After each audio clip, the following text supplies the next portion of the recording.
এই রাজপ্রাসাদ শুধু যে দেখতে ইচ্ছে করছে।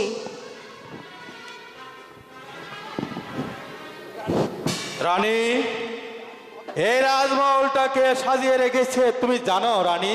মহারাজ, কে সাজিয়েছে? সে ছিল আমার প্রয়াত রানী রাজলক্ষ্মী। রানী রাজলক্ষ্মী? হ্যাঁ হ্যাঁ, রানী রাজলক্ষ্মী। এই পৃথিবীর বুক থেকে সে চলে গেছে, রেখে গেছে শুধু তার স্মৃতি আর স্মৃতি। মহারাজ, আচ্ছা মহারাজ, আমি শুনতে পেলাম আপনার নাকি দুটি পুত্র আছে, আপন আর দুলাল। আচ্ছা মহারাজ, ওরা এখন কোথায় আছে? ওরা এখন মাস্টারের বাড়িতে লেখাপড়া শেখার জন্য ওখানে স্কুলে পাঠায় দেওয়া হয়েছে। না না মহারাজ, এ কথা বলবেন না। এখন ওদের নতুন মা চলে এসেছে, এখন আর ওখানে থাকার কোনো প্রয়োজন নেই। মহারাজ, আমি বলছিলাম আপনি ওদের আনার ব্যবস্থা করুন, ওদের যে আমার বড্ড দেখতে ইচ্ছে করছে মহারাজ। ঠিক আছে রানী, তুমি কি পারবে আমার আপন দুলালকে তোমার মায়ের ভালোবাসার স্নেহ দিয়ে তোমার বুকে আগলিয়ে রাখতে? আমি কেন পারবো না মহারাজ? ওদের মা হয়ে যখন আমি এই রাজপ্রাসাদে এসেছি, ওদের আদর স্নেহ ভালোবাসা দিয়ে আমি লালন পালন করতে পারবো মহারাজ। আপনি শুধু ঠিক আছে রানী, ওদের আনার ব্যবস্থা করুন মহারাজ, ওদের যে বড্ড দেখতে ইচ্ছে করছে। বেশ, তাই যদি হয়, সেনাপতি মীর কাসেমকে আমি মাস্টারের বাড়ি থেকে আপন দুলালকে আনার ব্যবস্থা করছি। এই কে আছিস?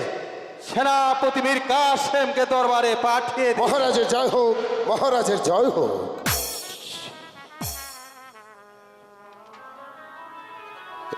একই মহারাজ, আপনার বাম পাশে দেখতে পাচ্ছি একটা রমণীকে। বলুন মহারাজের রমণীকে। সেনাপতি মীর কাসেম, আমি যখন হরিণ শিকার করতে গিয়েছিলাম তখন আমার বড্ড জল পিপাসা লেগেছিল, তাই আমি গিয়েছিলাম অজয় রাজার বাড়িতে জল পিপাসা নিবারণ করতে। সেখানে ভাগ্যের কি নির্মম পরিহাস, সেই স্বয়ম্বরা সবার বরমাল্য এসে পড়ল আমার গলে। মহারাজ, হ্যাঁ, সেনাপতি মীর কাসেম, কি বলছেন মহারাজ? আপনি রানীমার কাছে স্পর্শ করে কথা দিয়েছিলেন আপনি কোনোদিন দ্বিতীয়দার গ্রহণ করবেন না। আপনি রানীমার সাথে বেইমানি করে আবার নতুনদার গ্রহণ করেছেন। সেনাপতি মীর কাসেম, আমার কিছুই করার ছিল না, তাই তো ভাগ্যক্রমে বরমাল্য আমার গলে এসে পড়েছে। আমি মেনে নিতে পারছি না মহারাজ, আমি কিছুতেই মেনে নিতে পারছি না। আপনি কি করে পারলেন রানীমার সাথে বেইমানি করতে? আমি বেইমানি করিনি সেনাপতি মীর কাসেম। আমি রাজ্যের কল্যাণের জন্য আমি দ্বিতীয় দর গ্রহণ করতে বাধ্য হয়েছি সেনাপতি মীর কাসেম। শোনো শোনো সেনাপতি মীর কাসেম, আপন দুলালের ছোট মা এসেছে, তাই সে আপন দুলালকে দেখতে চায়। তুমি এই মুহূর্তে আপনার দুলালকে মাস্টারের বাড়ি থেকে দরবারে নিয়ে আসো। না মহারাজ, না, এই অনুরোধ আমাকে করবেন না মহারাজ। কিছুতেই আপনার দুলালকে আমি তার সৎ ভাইয়ের হাতে তুলে দিতে পারবো না, আমি কিছুতেই পারবো না। ভাই মীর কাসেম, এদিকে আসুন।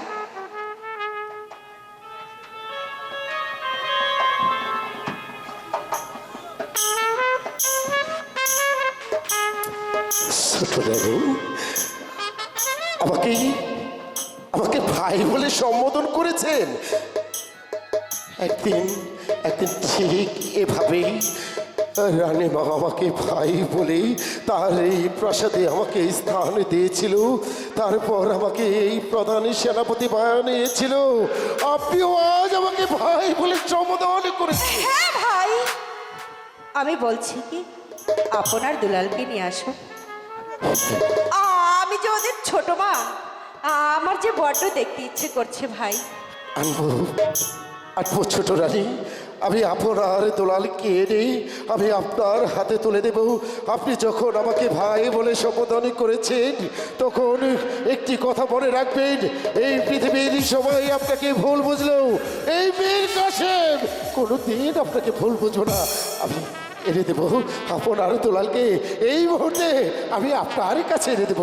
আমি চললাম সেই মাস্টারের বাড়িতে আপনার দোলালকে আনতে। হ্যাঁ ভাই, আপনার দোলালকে যদি নিজের সন্তান বলে আপনি বুকে তুলে নেন, তাহলে এই সেনাপতি মীর কাসেম জানাচ্ছে আপনাকে সহস্র সেলাম সেলাম সেলাম। চলো রানী। মহারাজ। ঠিক আছে রানী, তাই চলো আমরা এবার বিশ্রাম করব। ঠিক আছে, তাই চলুন।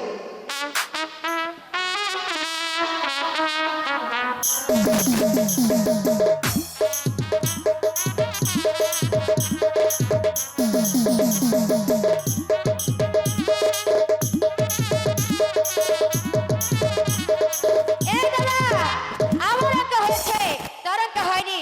না দুলাল, আমার অঙ্ক হয়েছে, তোর অঙ্ক হয়নি। আমার অঙ্ক হয়েছে, তোর অঙ্ক হয়নি। না দুলাল, আমার অঙ্ক হয়েছে, তোর অঙ্ক হয়নি। আমার অঙ্ক হয়েছে, তোর অঙ্ক হয়নি। না, তোর অঙ্ক হয়নি।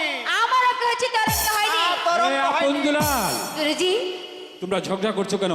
গুরুজি, আমি বলছিলাম কি আমার অঙ্ক হয়েছে, দাদার অঙ্ক হয়নি। না গুরুজি, আমি বলছি আমার অঙ্ক হয়েছে, দুলালের অঙ্ক হয়নি। ঠিক আছে ঠিক আছে বাপি, আমি দেখি। দাও, তোমাদের দুজনের খাতা আমার কাছে দাও। এই নিন গুরুজি। এই নিন গুরুজি।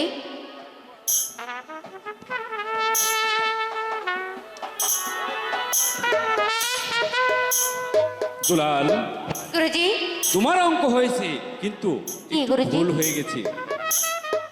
তুমি আপনার কাছ থেকে এই অঙ্ক সংশোধন করে নিবে, বুঝেছো? ঠিক আছে গুরুজি। কি বলেছিলাম না?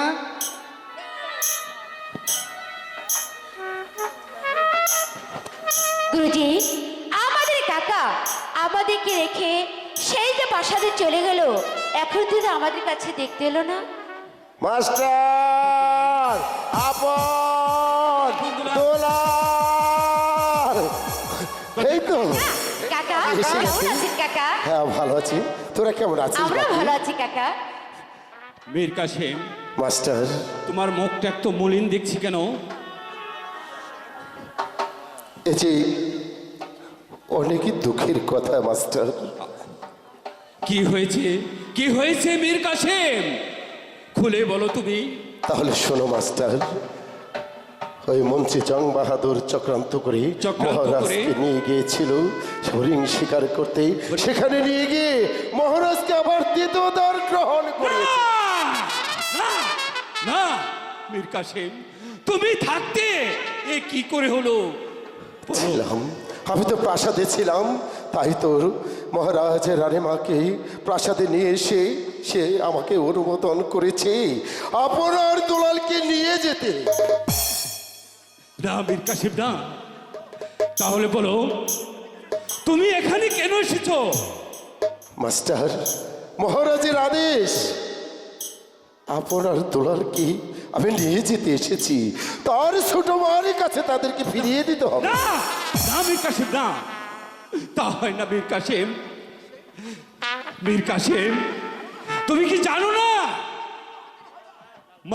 বিমাতা কখনো আপন হয় না মীর।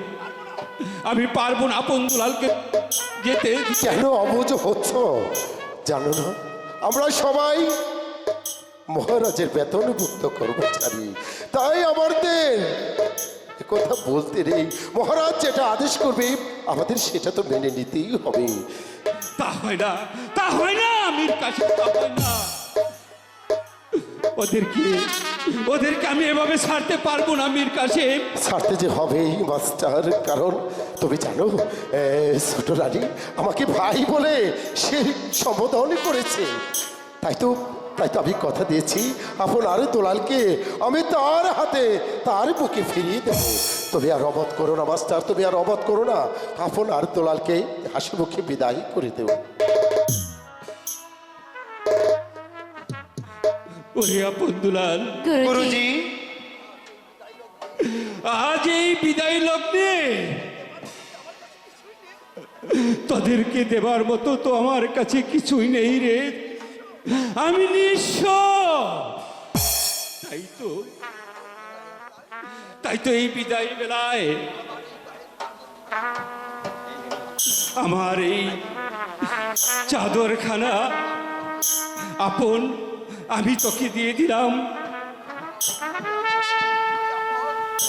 ওরে আপন, গুরুজি এই চাদরের মান সম্মান তুই রক্ষা করে রাখবি বাপ্পি। দিন গুরুজি, আমি যেন আপনার চাদরের মান মর্যাদা রাখতে পারি। গুরুজি, এ কি দুলাল, দাদাকে তো চাদর দিলেন, আমাকে তো কিছুই দিলেন না। আরে পাগল, ও চাদর তো পুরানো হয়ে গেছে দেখিস না, আমি বাজার থেকে নতুন চাদর কিনে তোকে দেব তুই ফিরে আসলে। ঠিক আছে গুরুজি। আপন দুলাল, কাকা, এখানে যে আর বিলম্ব করা চলে না, প্রাসাদে যে আমাদেরকে যেতে হবে, তাই তো তুমি দু ভাই তোমাদের গুরুজির কাছ থেকে বিদায় নিয়ে নাও। মাস্টার, ওদেরকে বিদায় দাও। আমাদেরকে হাসি মুখে বিদায় দিন গুরুজি। আমি কেমন ছোট মাকে দেখে আবার যেন আপনার কাছে ফিরে আসতে পারি। ওরে আপন দুলাল, গুরুজি তোরা তাড়াতাড়ি ফিরে আসবি তোদের মাকে দেখে।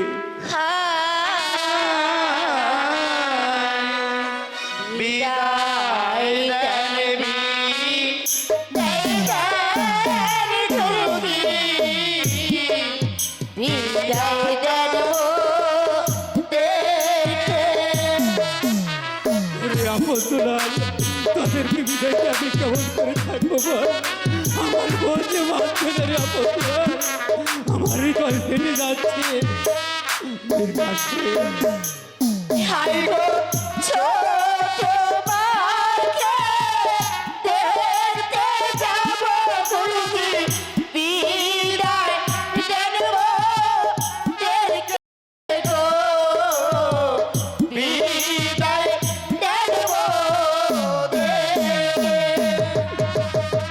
ওরে আপন দুলাল, বারাশীর্বাদ তাদের মাস্টার, কেঁদে আর কি হবে? পরের ছেলেকে তো ফিরিয়ে দিতেই হবে। কাশেম, এ কোন পরীক্ষায় ফেলেলো ভগবান আমাকে? আশীর্বাদ দইবে গুরুজি দিয়া চরণ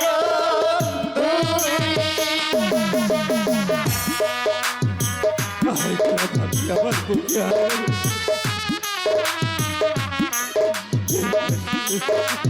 মাস্টার,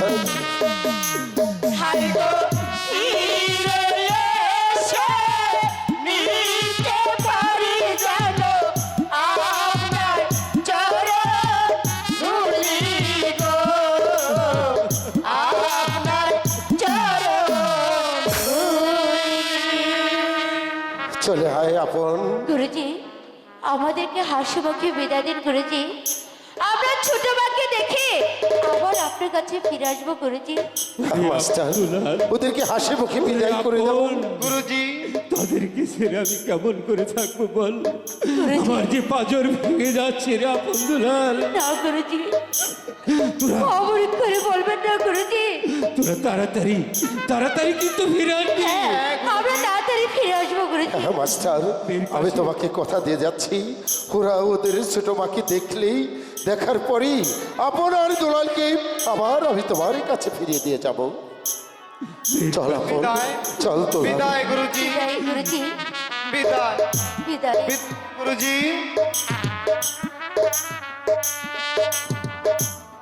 আসি মাস্টার, তুমি ওদের জন্য দোয়া করো, ওরা যেন প্রাসাদে ভালো মতো থাকতে পারে ওদের গুরুজি। ছোট ভাইয়ের কাছে। আপন দুলাল, গুরুজি, বিদায় গুরুজি। বিদায়।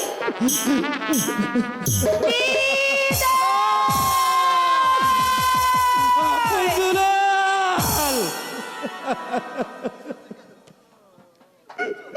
চলে গেল আমার স্নেহের বাদন ছিঁড়ে ওরা চলে গেল। হে ভগবান, তুমি তুমি মাতৃহারা দুটি সন্তানকে দেখে রেখো, তুমি দেখে রেখো ভগবান, তুমি দেখে রেখো। আনবার জন্য সে যে এখনো ফিরে এলো না। আমার মনে হচ্ছে মীর কাসেম আমাদের সঙ্গে বেইমানি করছে। না জোয়ান, এই সেনাপতি মীর কাসেম কোনোদিন বেইমানি করা শিখিনি। ছোট রানী, এই তো আমি আপনার দোলালকে সঙ্গে করে নিয়ে এসেছি। পিতা, মা, পিতা কেমন আছেন আপনি? মা, ও বাবা, হ্যাঁ পিতা, আমরা ভালো আছি। বাবা দোলাল তুমি কেমন আছো? আমিও ভালো আছি পিতা। লেখাপড়া আপনি কেমন ঠিক আছেন? মতো শিখেছো? হ্যাঁ, লেখাপড়া ঠিক মতো ঠিক আছে শিখেছি। দোলাল, এবারে ছোট মাকে পেয়ে আনন্দিত হয়েছ। আপন, তোমরা তোমার মায়ের সাথে খেলা করো।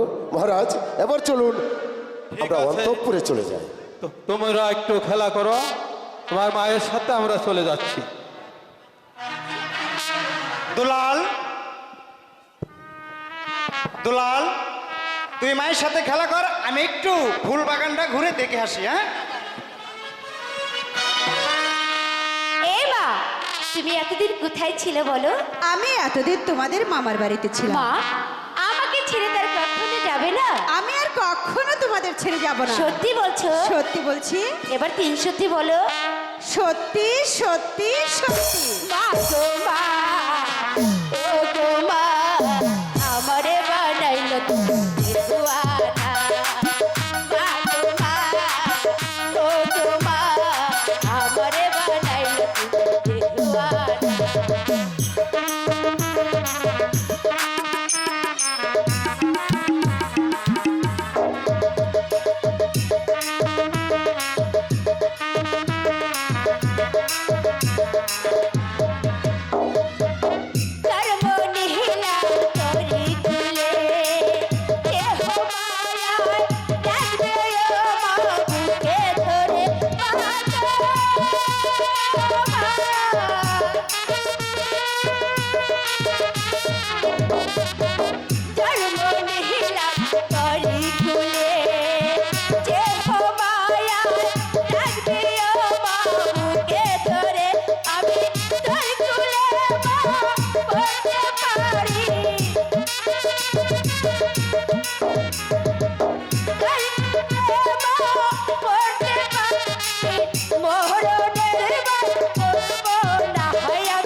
দুলাল,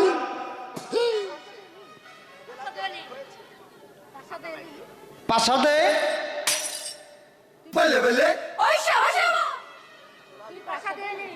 তুই প্রাসাদে এলি, মায়ের সাথেও খেলা করলি।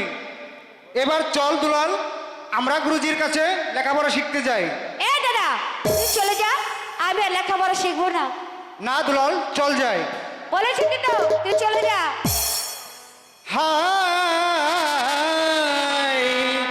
চলো চলো দুলাল ভাই রে, স্কুলে পড়িতে।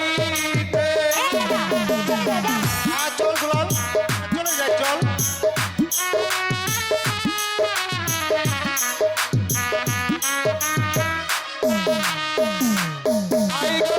লেখাপড়া শিখতে যাব মোরা গুরুজির কাছে গো, গুরুজির কাছে। চল আমরা চলে যাই।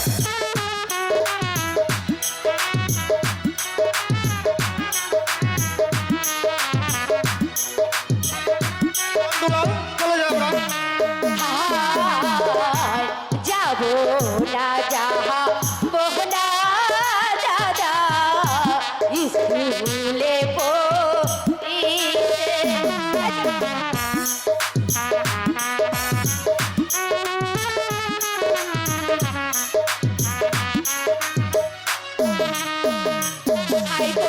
থাকবো আমি ছোট মায়ের কুলে, ভাবনা কি আর আছে গো, ভাবনা কি আর আছে। চল দুলাল, আয় দুলাল, চল।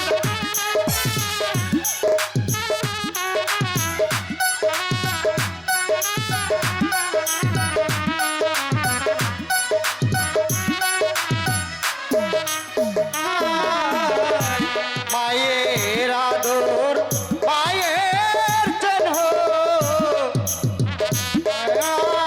শোনো।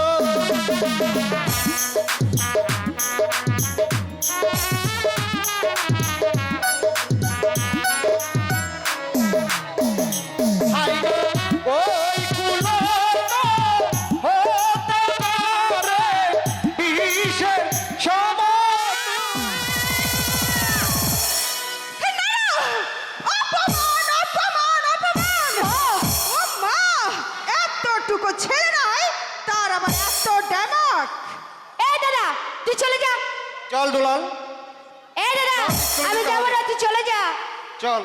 তুই চলে যা, তো চলে যা। ওরে দুলাল, গুরুজি যখন আমাকে একটি চাদর দিয়েছিল, আয় দুলাল, আমি সেই চাদরখানা আমি তোকে দিয়ে দিব। বারে, তুমি তো ভারী চালাক, তোমার কাছে যাই আর তুমি আমাকে নিয়ে চলে যাও। না দুলাল, কি? তুই আমার ছোট ভাই, তাই তো এই চাদরখানা আমি তোকে দেব। ঠিক আছে, দাঁড়াও, আমি আমার কাছে শুনে নেই। মা, যাবো? যাও দুলাল। আয় ভাই, দেখ দুলাল, তোকে না কত সুন্দর দেখাচ্ছে। দাঁড়াও, আমি ছোট মাকে দেখে নিই। এই মা, বলো তো আমাকে কিরকম দেখাচ্ছে?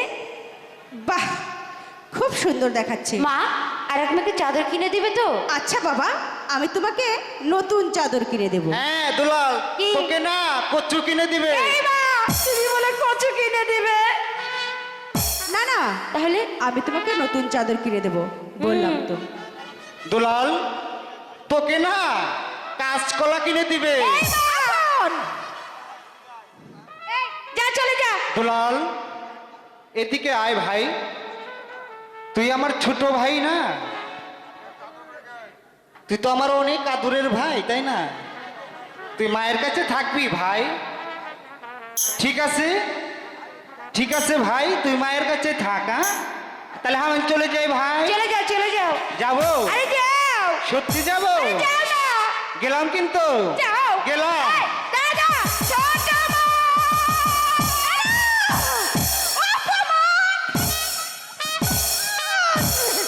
এই অপমানের প্রতিশোধ যদি না নিতে আমি চন্ডা দেবী নয় আপন। তুমি শোনো, আমি তোমাদের মা হয়ে এসেছিলাম, আমাকে তুমি মা হতে